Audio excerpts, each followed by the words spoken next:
मैं ही वाहिद आदमी हूं जो पीटीआई का ये पूरा बयानिया उल्टा भी सकता हूं, तबाह भी कर सकता हूं, बर्बाद कर सकता हूं, क्योंकि पीटीआई मेरे सामने खड़ी ही नहीं हो सकती। बाप को भेज, तेरे बस की बात नहीं। फवाद अहमद के अकाउंट को रिपोर्ट करो, ब्लॉक करो, अनफॉलो करो। और भाई ये फैशिज्म है। आपको इतनी अकल नहीं है कि आप बकायदा एक आदमी के पीछे पड़े हुए हैं। मेरा ट्विटर अकाउंट रोके हुए हैं, मेरा फेसबुक अकाउंट जो है वो रोका हुआ है, लोगों को बता रहे होते हैं। और जो लोग ये छोड़ के जाते हैं या जो लोग भी ब्लॉक करते हैं, जो मुझे रिपोर्ट बार बार करते हैं, जिसकी वजह से मेरी रीच रुकती है, आप लोग को शर्म करें।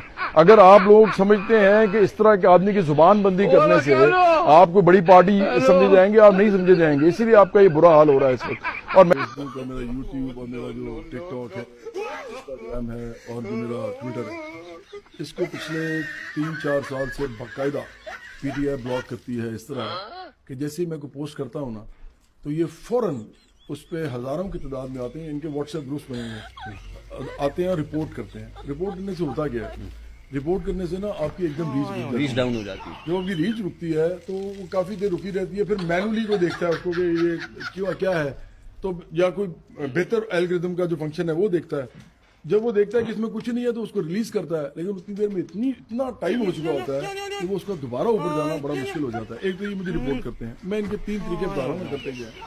दूसरा ये करते हैं, मुझे हर वक्त ये कैंपेन चलाए रखते हैं, अनफॉलो ब्लॉक, अनफॉलो ब्लॉक। इंतहा कर दिया ना। मेरा ट्विटर रोका हुआ है, मेरा फेसबुक रोका हुआ है। नहीं, ट्विटर में मतलब वो इलॉन मस्क है क्या जो आपका ट्विटर रोक लेंगे? बताया तो है कैसे रोकते हैं। आपने लिखा मैं मशहूर आदमी हूँ, बहुत ज्यादा मशहूर आदमी हूँ, हाँ, दादियां भी जानती हैं, तो सरकार इनकलाबी, मेरी पार्टी भी इनकलाबी, इसलिए मुझसे बहुत डरते हैं। और ट्विटर पे आपके टोटल फॉलोअर 1.5 लाख भी नहीं है। आपको पता है मेरे कितने व्यूज आते थे? मेरे आते थे मिलियंस में। आपको पता है ये 1.5 लाख नहीं, सिर्फ ये जहां पे इस वक्त है ना, इस वक्त जी, ये यहाँ पे तकरीबन 2 साल से है, ये आगे नहीं जा रहा। तो इसका मतलब आपको अपनी स्ट्रैटेजी तब्दील